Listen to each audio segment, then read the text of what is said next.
The big house stood on the hill like a giant with sad eyes.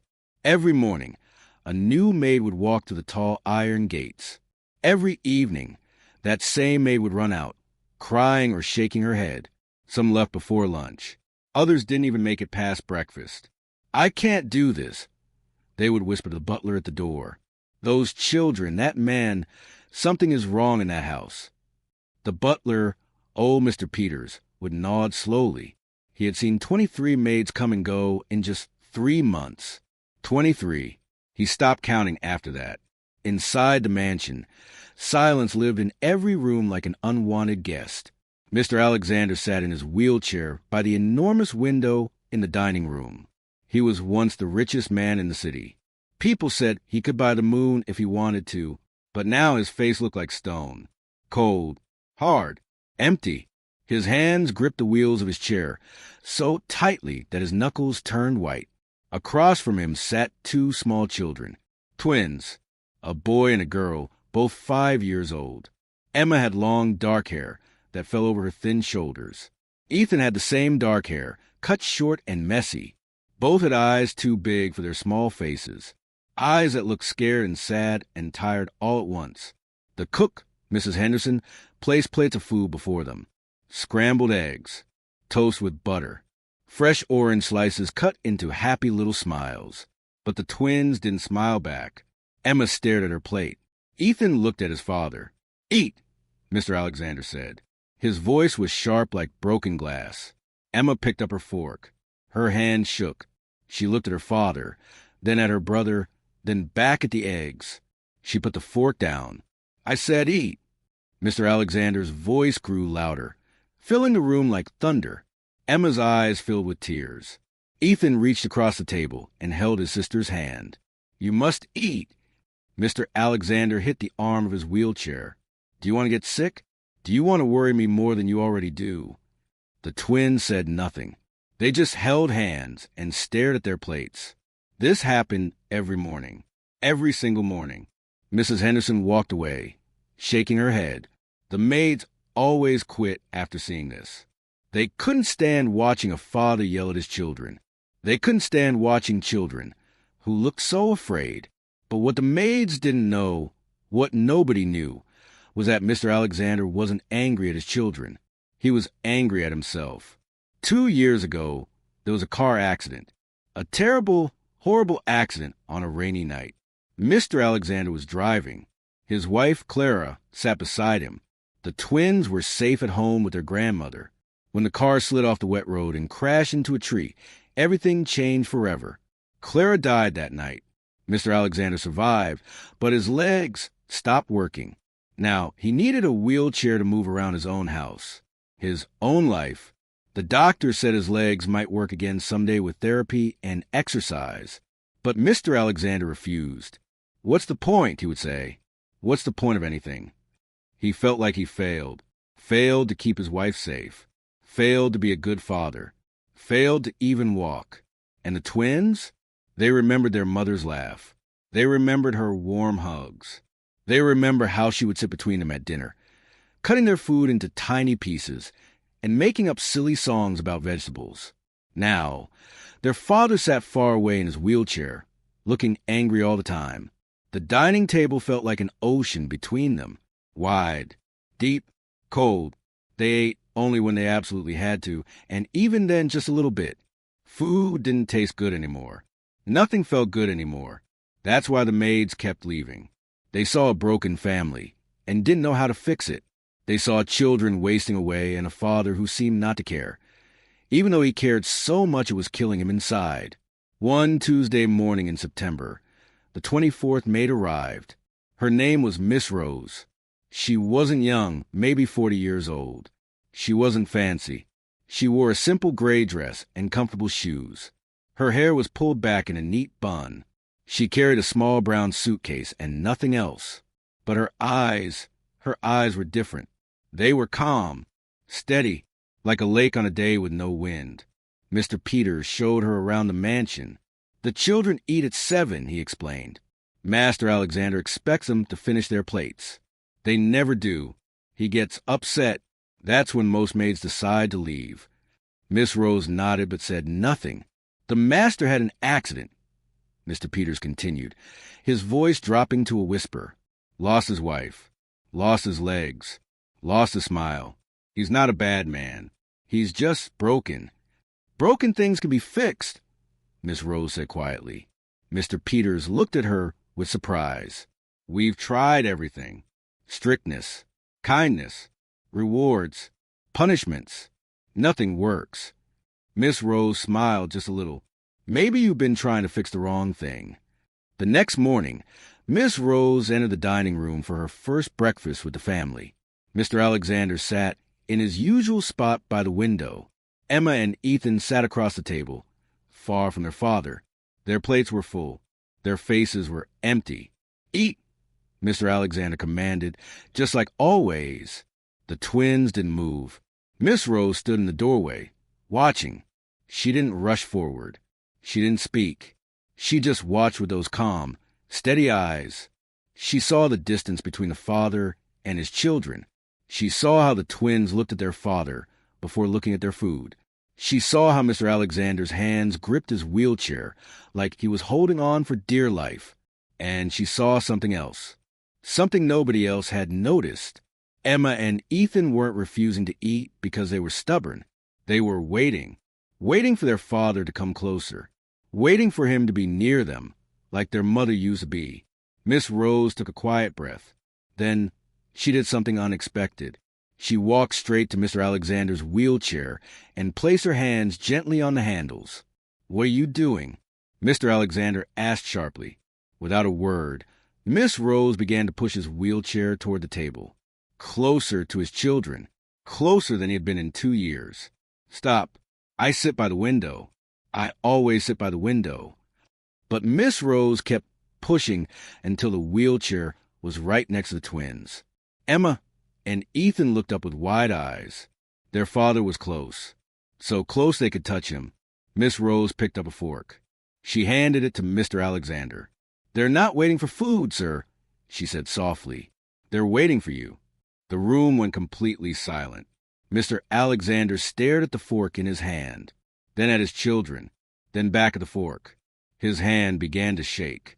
Mr. Alexander stared at the fork in his hand like it was something from another world. His fingers trembled. The fork felt heavy, even though it weighed almost nothing. Emma and Ethan watched their father with those big, hopeful eyes that hadn't looked hopeful in so long. I can't," Mr. Alexander whispered. His voice cracked like thin ice breaking. "What if I drop it? What if I mess up? They need someone who can." "They need their father," Miss Rose said gently. "Not a perfect person. Just you." She stepped back, giving him space. The dining room felt like it was holding its breath. Even the morning sunlight streaming through the window seemed to pause and wait. Mr. Alexander looked down at Emma's plate. Scrambled eggs, growing cold. He scooped a tiny bit onto the fork. His hand shook as he lifted it. Emma leaned forward, her lips parting slightly. The fork wobbled in the air, moving closer, and then Emma took the bite. She chewed slowly, swallowed, and then, the smallest smile appeared on her face. "Papa," she whispered. It was the first word she had spoken at breakfast in months. Something broke inside Mr. Alexander's chest. Not broke like shattering. Broke like a dam releasing water it had held back for too long. A tear rolled down his cheek. "Ethan?" Mr. Alexander's voice was soft now, nothing like the thunder from before. "Your turn, son." Ethan nodded quickly. He opened his mouth like a baby bird. Mr. Alexander fed him too. One bite, then another, then another. The twins ate everything on their plates that morning. Everything. Mrs. Henderson peeked through the kitchen door and gasped. Mr. Peters, walking past with fresh towels, stopped and stared with his mouth hanging open. The children who never ate were eating, and the father who never smiled was crying tears of joy. When breakfast ended, Miss Rose quietly cleared the plates. She didn't make a big fuss about what happened. She didn't demand praise or celebration. She simply cleaned up and went about her work. But everyone in that house knew something had changed. That afternoon, while the twins napped, Miss Rose explored the mansion. It was a beautiful house, truly. Marble floors, crystal chandeliers, paintings in golden frames. But it felt cold, like a museum where no one was allowed to touch anything. She walked upstairs and found a room with the door slightly open. Inside, everything was covered in white sheets, furniture hiding like ghosts. Miss Rose stepped inside carefully. She pulled back one sheet and found a dresser. On top sat a photograph in a silver frame. A woman with kind eyes and a bright smile. She wore a yellow sundress and stood between two small children, Emma and Ethan, when they were maybe 3 years old. Everyone in the photo looked so happy it almost hurt to see. This was Clara, the mother, the wife. Miss Rose picked up the photo gently, like it was made of spider webs. She carried it downstairs and placed it on the dining room table, right in the center where everyone could see it. That evening, when Mr. Alexander rolled into the dining room for dinner, he froze. "What is that doing here?" His voice was tight. "Your family should eat together," Miss Rose said simply. "All of you. She's dead." Mr. Alexander's words came out harsh and quick. "Putting her picture on the table won't bring her back." "No," Miss Rose agreed. "But pretending she never existed won't help your children heal." Emma and Ethan entered the dining room, holding hands.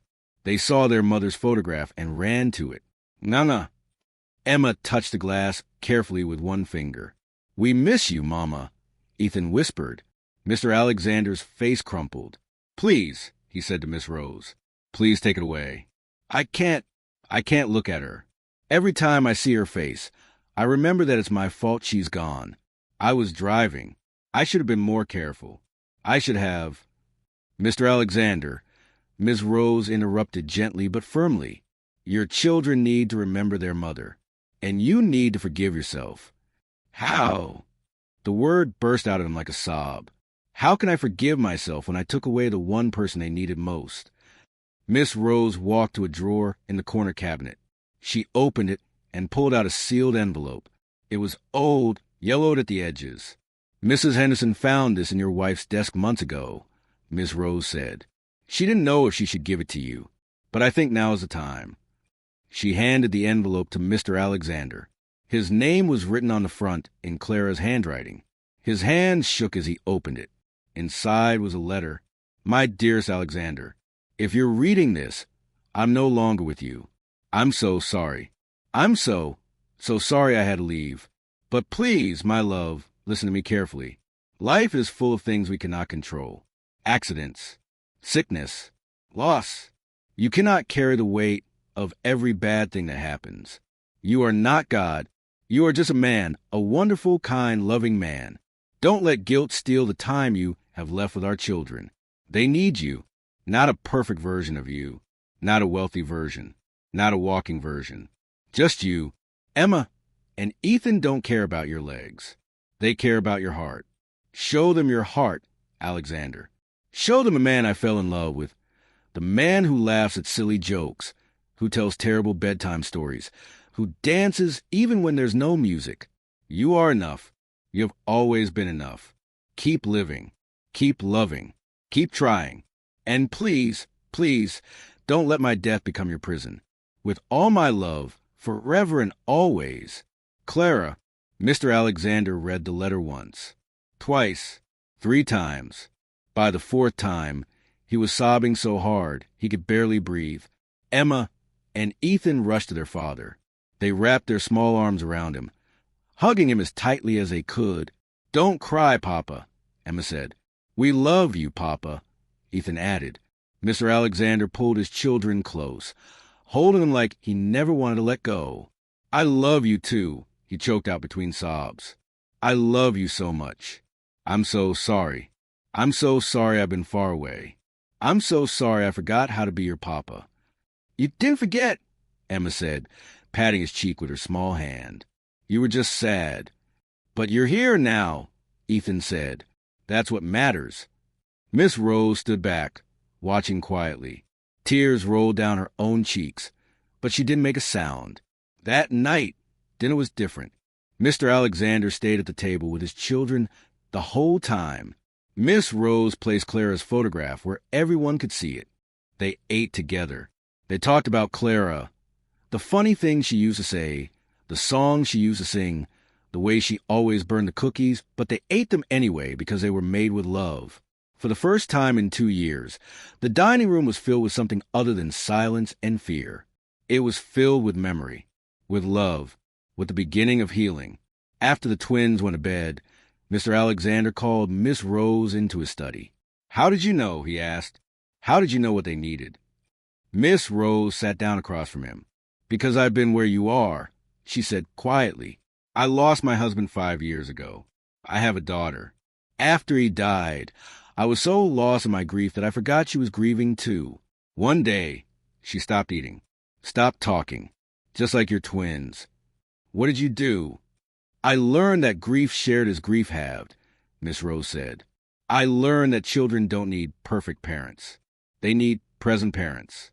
They need to know it's okay to be sad, and it's okay to be happy again. They need to see us trying, even when it's hard." Mr. Alexander nodded slowly. "I've wasted so much time." "Then don't waste any more," Miss Rose said with a small smile. "Your children are still here. You're still here. Start today." Mr. Alexander looked down at his wheelchair. "But I'm broken. How can I take care of them when I can't even take care of myself?" Miss Rose leaned forward. "Mr. Alexander, you're in a wheelchair. That doesn't mean you're broken. It means you're adapting. And your children will adapt with you. Strength isn't about walking. It's about showing up day after day, no matter what." For the first time in 2 years, Mr. Alexander felt something strange in his chest. Hope. 3 weeks passed like pages turning in a good book. The mansion on the hill didn't feel like a museum anymore. It felt like a home. Every morning, Mr. Alexander rolled his wheelchair right up to the breakfast table. He fed Emma and Ethan, making silly airplane sound with a spoon. Zoom. Here comes the eggplane flying into Ethan's mouth. The twins would giggle and open wide. Mrs. Henderson smiled while cooking. Mr. Peters whistled while dusting. Even the gardener noticed that the flowers seemed to bloom brighter, as if the house itself was waking up from a long, sad sleep. Miss Rose continued her quiet work. She arranged fresh flowers on the dining table every morning. She opened curtains to let sunlight flood the rooms. She played soft music during dinner. But most importantly, she made sure Mr. Alexander was always close to his children. Story time? His wheelchair was pulled right next to their beds. Playtime? She set up games on low tables where he could reach. Bath time? She brought a chair so he could sit in the bathroom doorway, talking to them while they splashed and played. The twins grew healthier. Their cheeks turned pink. Their eyes sparkled. They laughed again, real, genuine belly laughs that echoed through the hallways. Mr. Alexander changed too. The hard look on his face melted away. He smiled more. He even started making jokes again. "Why did the banana go to the doctor?" he asked one morning at breakfast. "Why, Papa?" Emma asked, grinning already. "Because it wasn't peeling well." The twins groaned and laughed at the same time. Miss Rose chuckled while pouring orange juice. Everything seemed perfect, but then one Tuesday night, everything almost fell apart.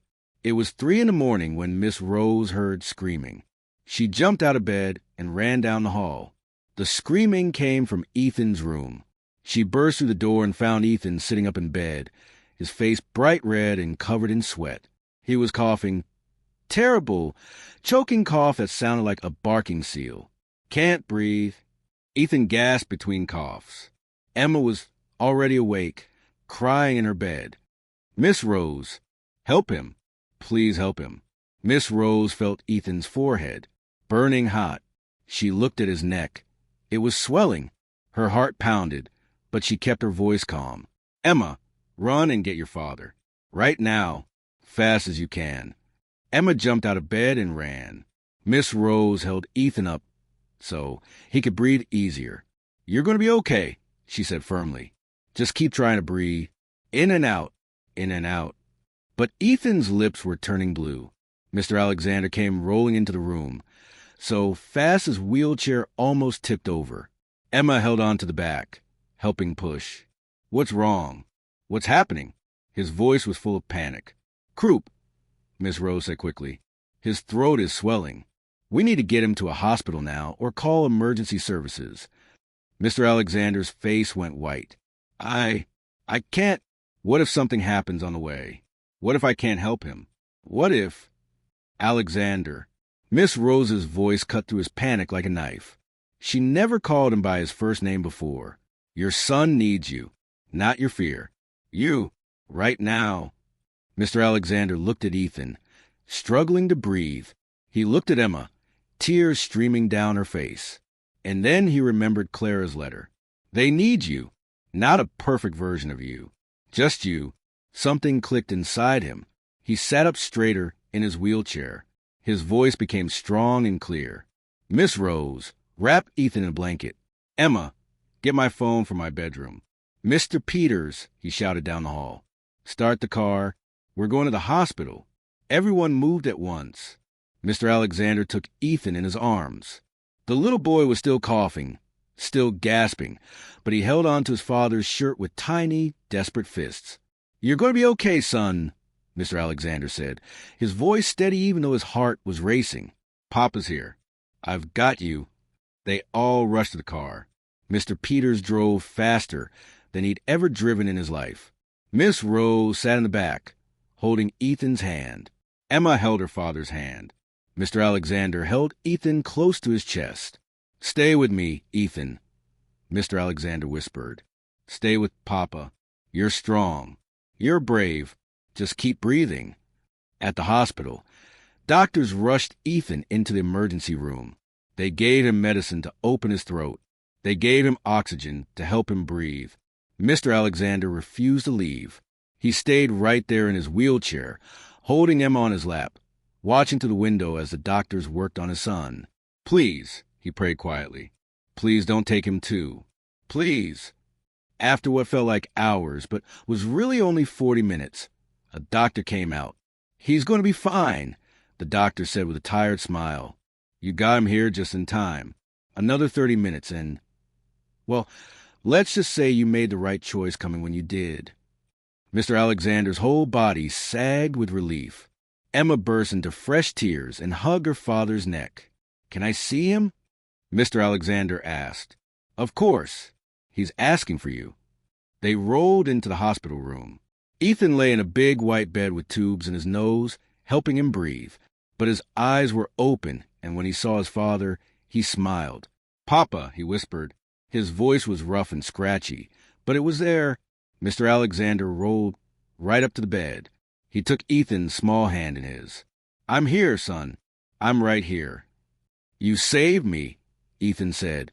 We saved each other, Mr. Alexander replied, tears rolling down his face. Emma climbed onto the hospital bed and cuddled next to her brother. Miss Rose stood in the doorway, watching the family hold each other close. That night changed everything. Mr. Alexander realized something important. Being a father wasn't about being able to walk or run or carry his children on his shoulders. Being a father was about showing up, about being present, about choosing courage even when fear screamed louder. He was enough. He had always been enough. When they brought Ethan home from the hospital 3 days later, Mr. Alexander made some important decisions. First, he called a physical therapist. I'm ready, he told her. I'm ready to work on my legs. Not because I think I'm broken, but because I want to be as strong as I can be for my children. The therapist came 3 times a week. The exercises were hard and painful, but Mr. Alexander didn't quit. Second, he sat down with all his staff, Mrs. Henderson, Mr. Peters, the gardener, everyone, and apologized. I've been cruel, he said. I've been unfair.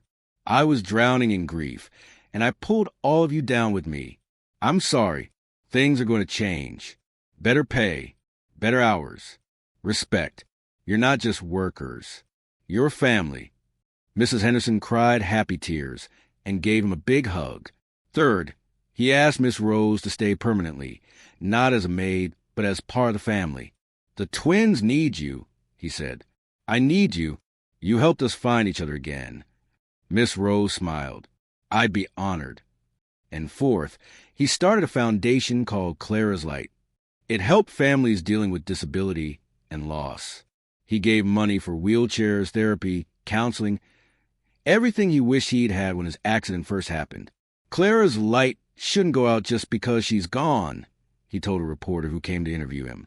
Her love should keep spreading.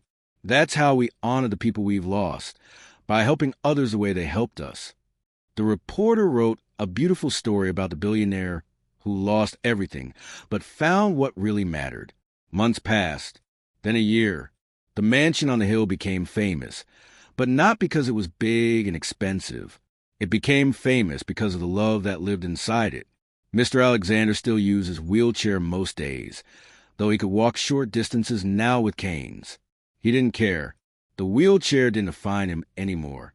Emma and Ethan grew taller and stronger. They ate every meal with their father, laughing and talking, and sometimes arguing like normal kids do. Miss Rose became Aunt Rose to the twins. She taught them to bake cookies, which they burned, just like their mother used to. She taught them to garden.